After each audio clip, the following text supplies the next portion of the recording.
Part 1. You will hear a conversation between a bank manager and a customer about a bank account. First, you have some time to look at questions 1 to 7.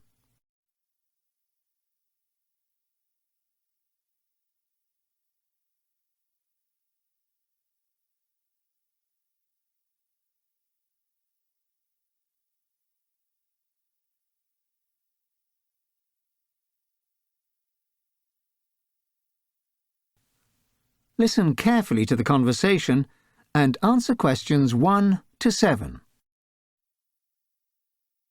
Thanks for coming in to see us about opening an account. I'm Tom Marsh. I'm the manager here at this branch of UKB Bank. Lisa Ashbury. Nice to meet you.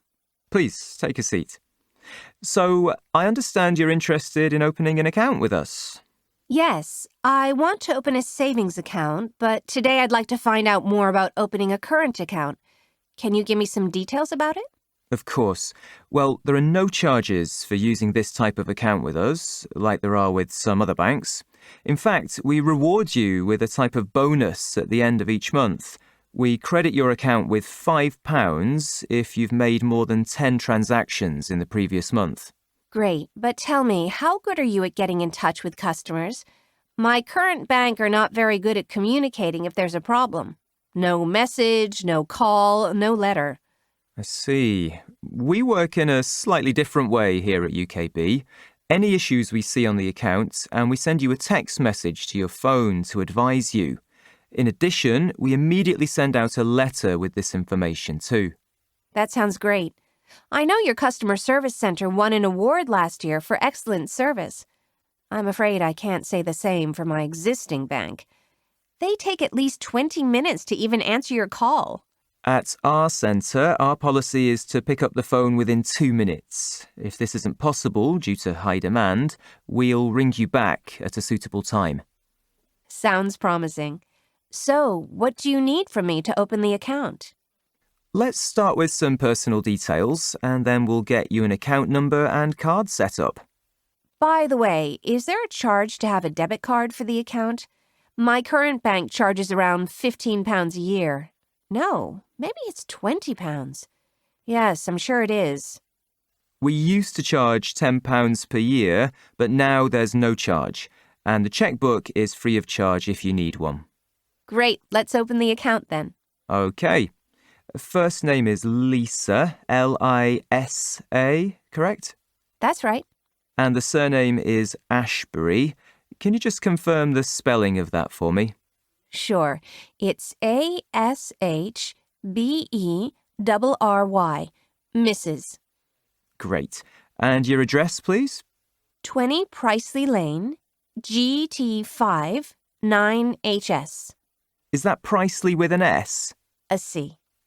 And the postcode is GT59, H for hotel, F for Freddy? No, it's S for sugar. Okay, I've got that. Now let's set up your bank account. Before the conversation continues, you have some time to look at questions 8 to 10.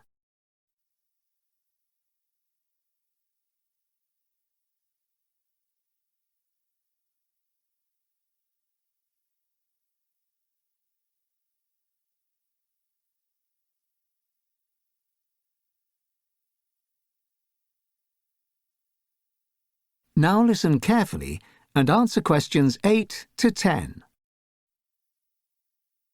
Now, initially, we set you up with a debit card, a chequebook if required, and you also have the option of a second debit card for a family member if you need one. And we send you a card reader. Looks a bit like a calculator, which is where you type in your PIN code when you need to access internet banking. Will you be setting up an internet banking account? Definitely. I do all of my banking online, so I'll need that. But I never write checks. Can't remember the last time I wrote one. So no need to send the book, thank you. And the additional card? My husband has his own account here with a debit card. In fact, we've thought about making it a joint account, But in the end, we decided it was easier to do it this way. So no, I don't need that either. Just one question.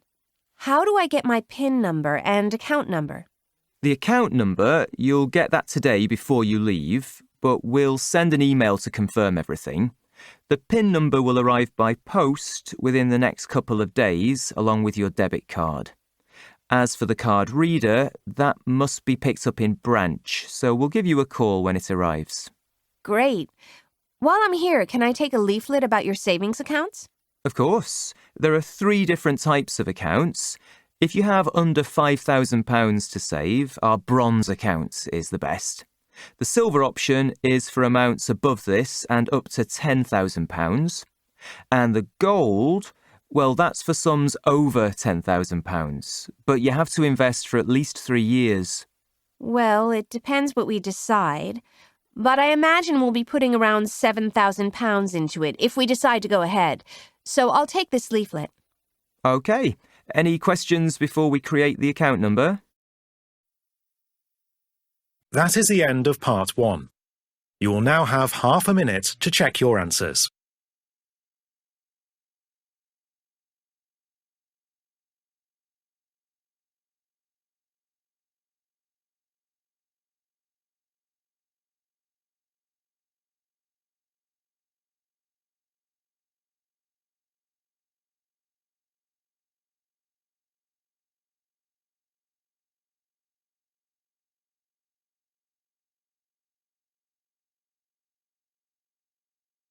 Part 2.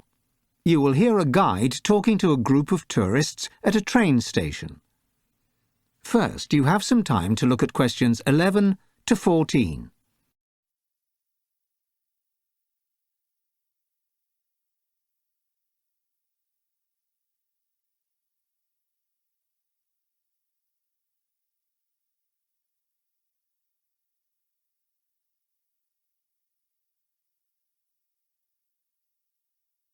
Now listen carefully and answer questions 11 to 14.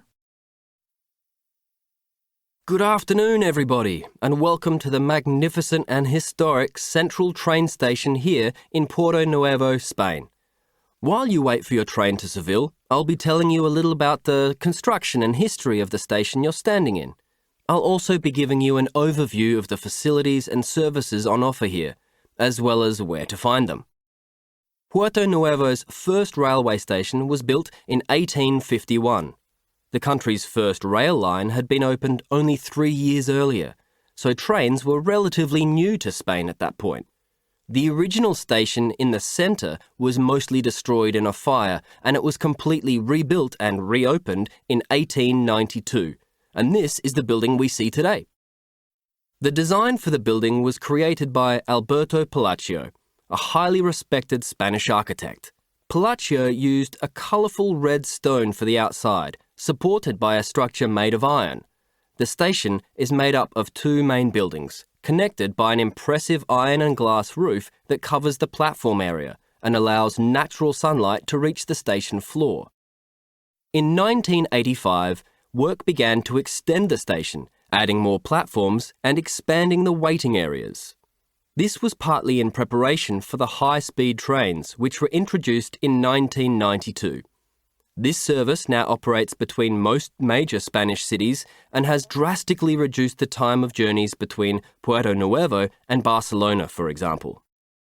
At present, the station serves as a transport hub for tens of thousands of commuters every day, operating underground trains, local commuter services, and cross-country trains. Annually, the station sees around 40 million people getting on its trains, of which about 10 million are foreign tourists. As you can imagine, operating such a busy central station is quite a challenge, but the station has a well-organised staff and high-end facilities. Before the talk continues, you have some time to look at the questions 15 to 20.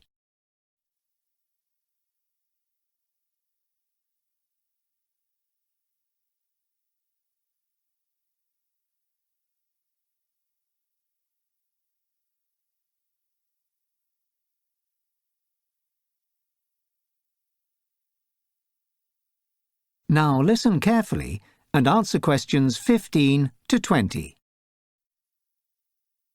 As I have mentioned, the design and layout of the central station has changed drastically over the years.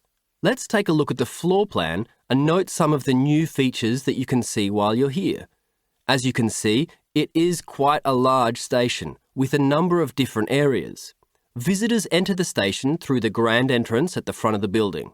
Travellers in need of assistance can head straight for the tourist information desk, which can be found immediately on the right.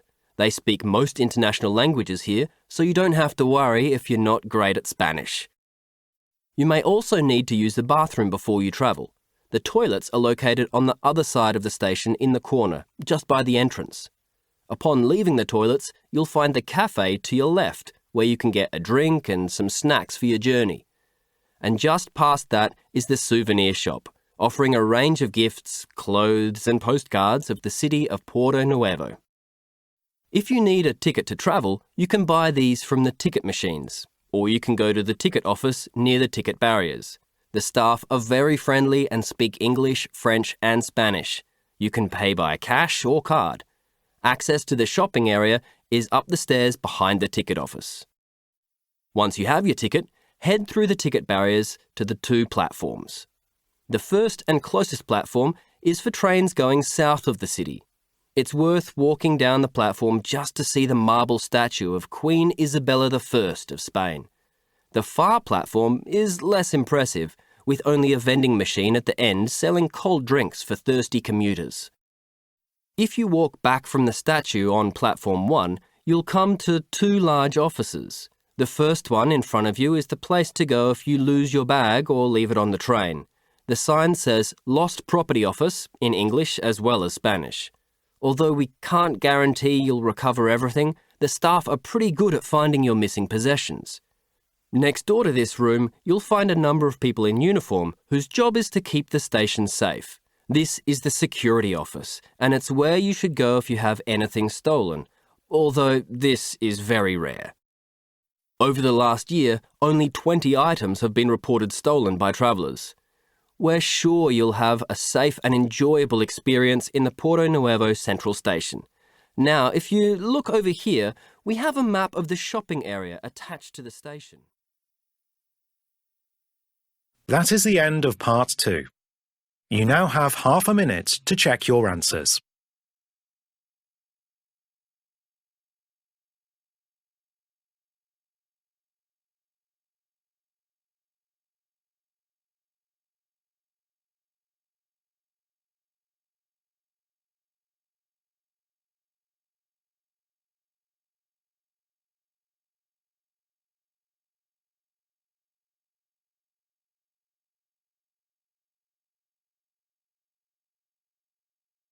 Part 3. You will hear a discussion between 3 managers about a product launch. First, you have some time to look at questions 21 to 26.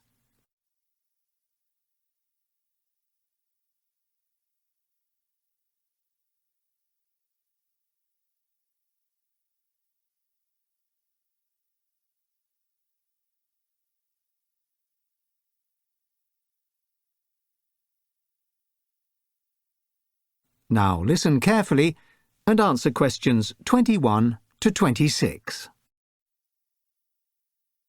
Good morning, Ruth. Morning, Sally. Hi, Jim. Morning. OK, are we ready to make a start then? Sure. So, it's very exciting. Our new product, Motivate Me, is ready to go to the product launch phase.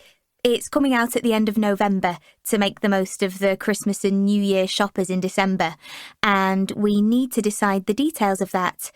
Ruth, can you give us an overview of the product to start? Sure. Motivate Me is a smartwatch, as you know. It's got several main features in common with other similar brands: pedometer, GPS, tracking sleep patterns, all the usual points.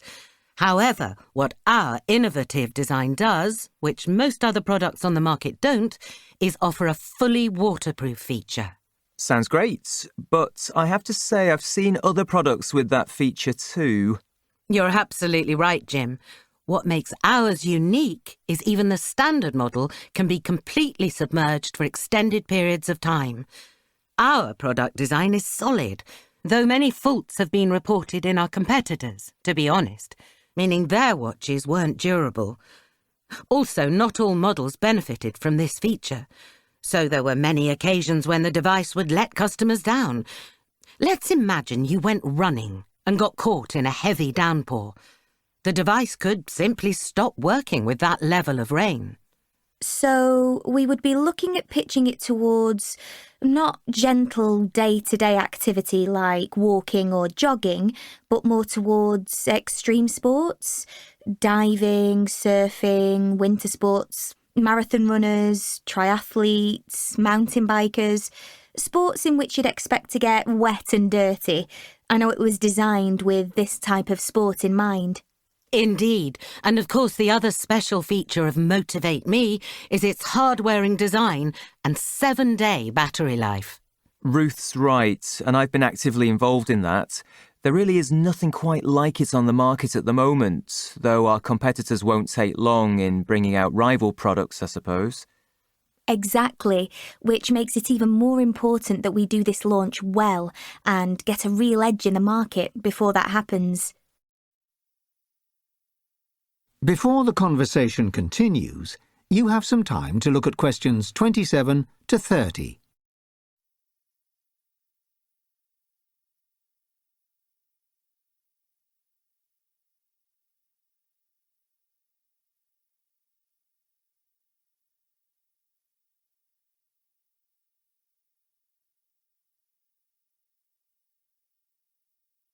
Now listen carefully and answer questions 27 to 30. Well, let's think about exactly which means of communication we should be employing to get this off the ground. TV advertising is obviously the most costly, but at the same time, probably one of the most widely used forms of media, where we could get the most exposure, although social media is starting to take over in terms of effectiveness these days. We'd have to consider costs, both of the airtime itself and how we'd make the advertisement. I mean, do we get a famous sports person to endorse it for us and make the ads? Why not simply get an endorsement from a well-known sports person, but not necessarily on TV? There might be a saving in that.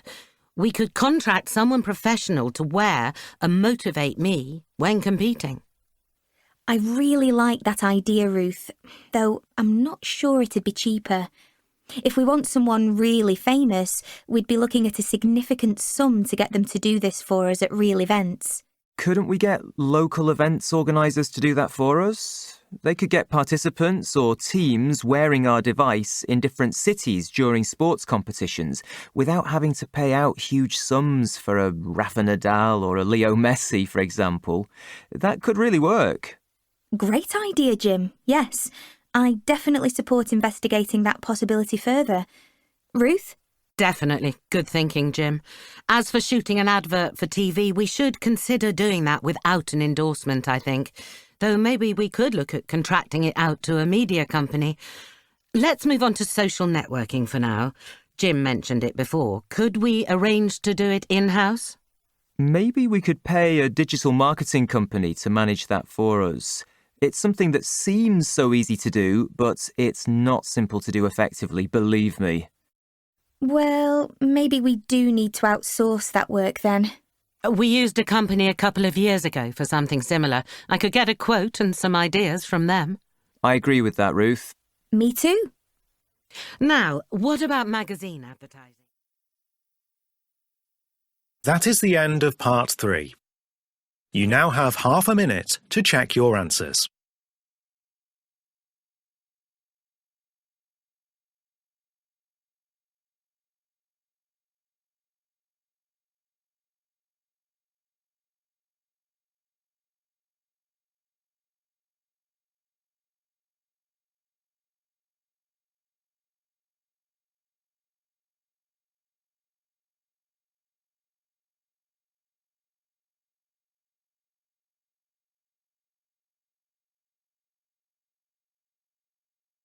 Part 4.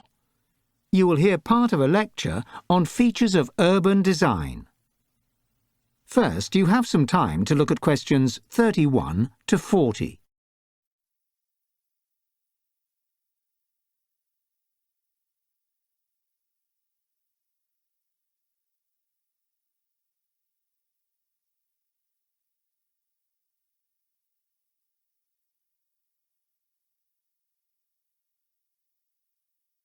Now listen carefully and answer questions 31 to 40.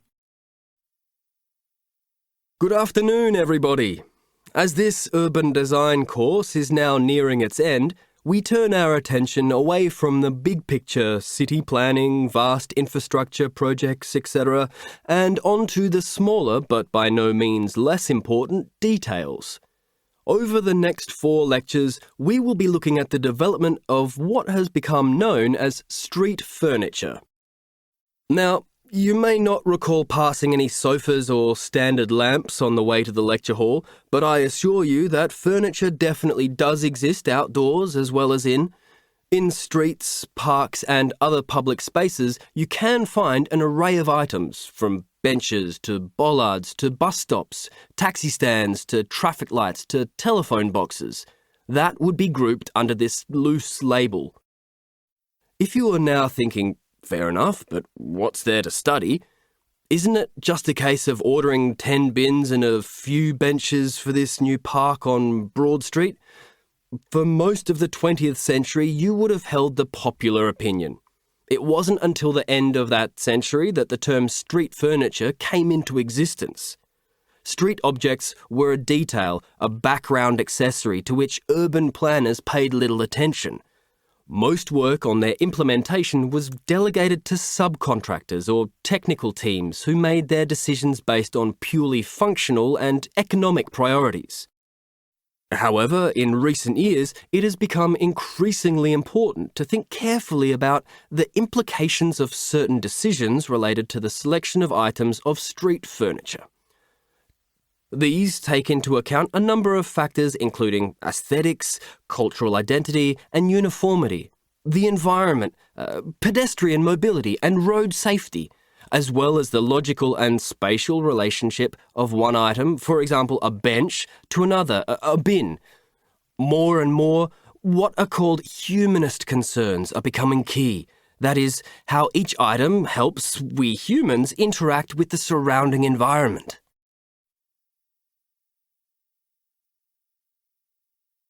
Now, let's have a look in more detail at these factors in relation to a specific item of street furniture, which is ubiquitous, yet relatively ignored: the bollard. If you're not familiar with bollards, they are short posts or poles which you might nowadays see used to stop vehicles driving into certain areas, pedestrian streets, for example. They are an excellent example of an item of street furniture that has adapted to a range of functions, materials, and the appearances over its long history. They began life as posts to secure boats and ships and were originally made of wood. In fact, the related word bole means tree trunk. During the Napoleonic Wars, the British felt the need for something a bit grander for the purpose, so made good use of the hundreds of cannons they had recently seized from the defeated French fleet and eventually incorporated the cannon into official street furniture design. Now, the first example of a bollard being used to protect a construction from vehicle damage actually comes from a little earlier, the 1740s, and can be seen in the background of a painting by Canaletto. However, it's not until the invention of the motor vehicle, some 200 years later, that they became widely used in this role. Made of tough concrete and arranged carefully to limit vehicle access, their function was a strictly practical one. In more recent years, the design of bollards has moved beyond the purely utilitarian.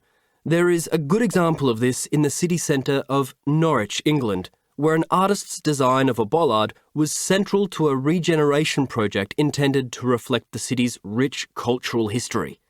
He chose a simple design, combining sculpted medieval heads, or finials, with madder red poles. Norwich was once famed for the manufacture of cloth of this colour, and so this choice is a celebration of that fact.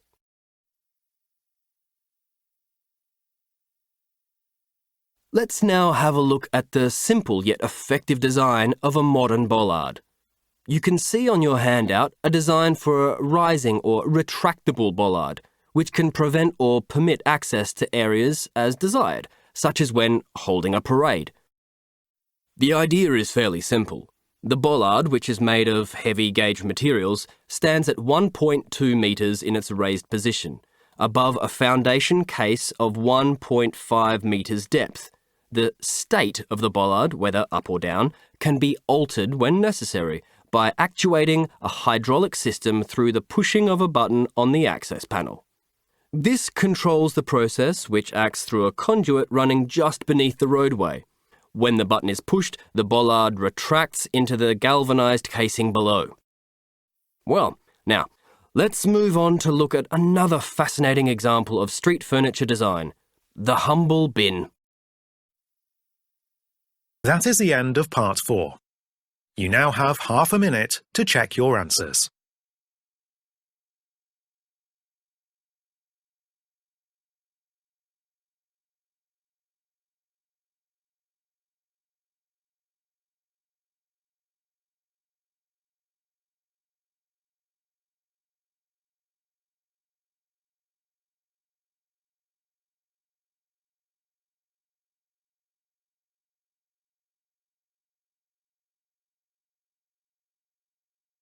That is the end of the listening test. You now have 10 minutes to transfer your answers to the listening answer sheet.